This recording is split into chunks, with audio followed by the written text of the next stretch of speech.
السلام علیکم ورحمۃ اللہ وبرکاتہ۔ ویلکم ٹو تعلیم ود امامہ۔ قرآن پاک میں ارشاد ہے، یا ایھا الذین آمنوا اذا قمتم الی الصلاۃ فاغسلوا وجوہکم۔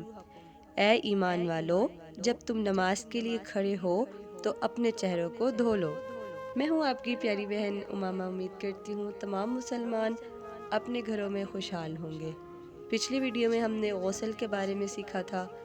اس ویڈیو میں ہم نہایت اہم جز کے بارے میں ذکر کریں گے، وہ چیزیں جو اللہ کی رحمت کا سبب بنتی ہیں، یعنی آج ہم سیکھیں گے وضو کی مسنون دعائیں جو بہت اہم ہیں۔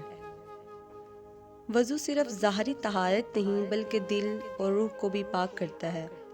اگر اس کے ساتھ نبی کی مسنون دعائیں بھی پڑھیں تو یہ صرف پاکیزگی نہیں بلکہ نیکیوں کی بارش بن جاتی ہے۔ چلیے ویڈیو کو شروع کرتے ہیں اور دیکھتے ہیں ان مسنون دعاؤں کو جن کو پڑھ کر ہم نیکیوں کی بارش کا حصہ بن سکتے ہیں۔ وضو شروع کرنے سے پہلے سب سے پہلے تسمیہ یعنی بسم اللہ الرحمن الرحیم پڑھنا، یہ وضو کی شروعات اس سے ہی ہوتی ہے۔ اپنا دایاں ہاتھ دھوتے وقت یہ دعا پڑھیں، اللہم اعطنی کتابی بیمینی۔ اے اللہ، میرے نامہ اعمال میرے دائیں ہاتھ میں عطا فرمانا، یعنی قیامت کے دن میرے مولا میری نیکیوں کا جو پلہ ہوگا وہ مجھے دائیں ہاتھ میں دینا تاکہ ہم نجات پا سکیں۔ بائیں ہاتھ دھوتے وقت یہ دعا پڑھیں، اللہم لا تعطنی کتابی بشمالی۔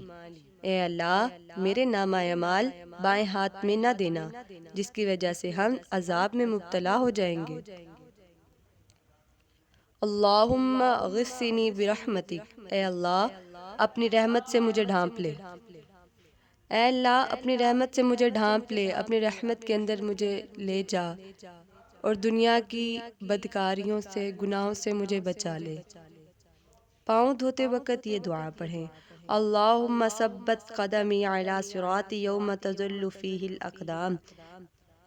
اے اللہ، قیامت کے دن میرے قدم صراط مستقیم پر ثابت قدم رکھنا جس دن پاؤں پھسلیں گے، یعنی وہ جو صراط کا پل ہوگا اس پر ہمارے قدم کو جمائے رکھنا۔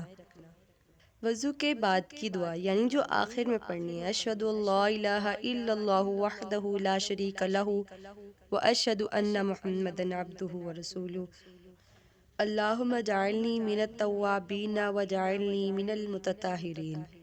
اس کا ترجمہ یہ ہے، میں گواہی دیتا ہوں یا دیتی ہوں اللہ کے سوا کوئی معبود نہیں، وہ اکیلا ہے، کوئی شریک نہیں، اور محمد صلی اللہ علیہ وآلہ وسلم سرور انبیاء آپ کے پیارے رسول ہیں۔ اے اللہ، مجھے توبہ کرنے والوں، پاکیزگی اختیار کرنے والوں میں شامل فرما۔ اور ایک خوبصورت دعا اگر کوئی شخص وہ پڑھ لے تو اس کی بخشش ہو جاتی ہے۔ وہ دعا یہ ہے، اللہم اغفر لی ووسع لی فی داری وبارک لی فی رزقی۔ یہ نہایت اہم دعا ہے اور بہت ہی آسان ہے، اس کو یاد رکھیں۔ دوستو، وضو صرف نماز کی تیاری نہیں بلکہ نیکیوں کا خزانہ ہے۔ نبی کریم صلی اللہ علیہ وسلم نے فرمایا، جو شخص وضو کرتا ہے اور خوبصورتی سے کرتا ہے اس کے تمام گناہ جھڑ جاتے ہیں۔ سبحان اللہ۔ تو آئیے صرف ہاتھ نہیں دل بھی دھوئیں اپنے۔ اگر چاہیں تو ان کو لکھ لیں ورنہ ان کو زبانی یاد کرنے کی کوشش کریں، اللہ آپ کی ضرور مدد کرے گا۔ اگر آپ کو یہ ویڈیو پسند آئی تو دوستوں کے ساتھ شیئر کریں، ثواب کی نیت کے ساتھ، اور صدقہ جاریہ بنے۔ اللہ حافظ۔